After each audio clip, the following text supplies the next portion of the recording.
সীমান্ত পাড়ের হুজুর সাহেবের মেলা নিরাপত্তার চাদরে মুড়ে ফেলা হয়েছে এলাকা। থাকছে সিসি ক্যামেরার নজরদারি সহ গ্রিন করিডোরের ব্যবস্থা, জানালেন এসপি। উত্তরবঙ্গের অন্যতম ধর্মীয় অনুষ্ঠানগুলোর মধ্যে একটি জলপাইগুড়ি শহর থেকে মাত্র 25 কিলোমিটার দূরে কোচবিহার জেলার হলদিবাড়ি ভারত বাংলাদেশ সীমান্তে অবস্থিত হুজুর সাহেবের মাজারকে ঘিরে বার্ষিক মেলা। মঙ্গলবার থেকেই শুরু হয়েছে পূর্ণার্থীদের আনাগোনা। ভিড় সামলাতে রেল কর্তৃপক্ষ বাড়তি ট্রেনের ব্যবস্থা করেছে নিউ জলপাইগুড়ি থেকে ভায়া জলপাইগুড়ি হয়ে হলদিবাড়ি পর্যন্ত। অপরদিকে সীমান্ত লাগোয়া এই বার্ষিক মেলাকে ঘিরে কড়া নিরাপত্তার চাদরে মুড়ে ফেলা হয়েছে সমগ্র হলদিবাড়ি। এই প্রসঙ্গে কোচবিহার জেলার পুলিশ সুপার ধুতিমান ভট্টাচার্য বলেন, একজন অতিরিক্ত পুলিশ সুপারের নেতৃত্বে মেলা উপলক্ষে বিশেষ নিরাপত্তা ব্যবস্থা গ্রহণ করা হয়েছে। সিসি ক্যামেরার নজরদারি সহ বিশেষ পরিস্থিতিতে উদ্ধার কার্য পরিচালনা করার জন্য গ্রিন করিডোরের ব্যবস্থা রাখা হয়েছে। এদিন পুলিশ সুপার সদল বলে হুজুর সাহেবের মাজার সহ মেলার আয়োজন খতিয়ে দেখেন। নিরাপত্তা নিয়ে কি বলবেন? বার্ষিক যে আমাদের হুজুর সাহেবের মেলা রয়েছে হলদিবাড়ি থানাতে যেটা হয়ে থাকে, তাতে আমাদের একটা বিশাল নিরাপত্তা ব্যবস্থা বন্দোবস্ত করা হয়ে থাকে। আমরা যে পুলিশ অ্যারেঞ্জমেন্টটা করেছি তাতে এখানে 2জন অ্যাডিশনাল এসপি র্যাঙ্কের অফিসার রয়েছেন, 6জন ডিএসপি র্যাঙ্কের অফিসার রয়েছেন, 16 জন ইন্সপেক্টর রয়েছেন, প্রায় 200 জনের মতো অফিসাররা রয়েছেন এবং 350 থেকে 400 আমাদের ফোর্স রয়েছে, কনস্টেবল রয়েছে। এটা ছাড়া সিভিক ভলেন্টিয়ারও রয়েছে প্রায় 300-র মতো।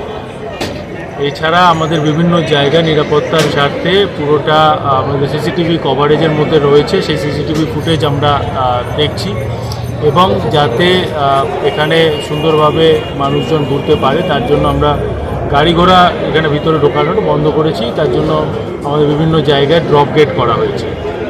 এটা ছাড়া একটা গ্রিন করিডোর করে রাখা হয়েছে, যদি কোনো বিপদ হয় সেখান থেকে আমরা যাতে আমরা কাউকে উদ্ধার করতে পারি এবং নিয়ে যেতে পারি। এর সাথে সাথেই জেলা পুলিশের তরফ থেকে আমাদের ফায়ার ব্রিগেড, অ্যাম্বুলেন্স ইত্যাদির সাথেও যোগাযোগ রাখা হয়েছে এবং এখানে একটি কন্ট্রোল রুম যেটা করা হয়েছে, সেখান থেকে রাত দিন পরিষেবা দেওয়া হবে। বিশাল মানুষের সমাগম যেহেতু হয়, সেখানে যেটা চুরির একটা প্রবণতা থাকে, তার জন্য আমাদের সাদা পোশাকে পুলিশ ব্যবস্থা থাকছে এবং যেখানেই কোনো এরকম সন্দেহজনক কাউকে দেখা হবে তাকে কিন্তু আমাদের আইনের আওতায় নিয়ে আসা হবে। স্যার, আশা করা যায় যে এই হুজুরের মেলা খুব সুন্দরভাবে সম্পন্ন হবে। স্যার, কতগুলো সিসিটিভি লাগানো হচ্ছে? দেখতে হবে, ওটা পরে নিচ্ছে।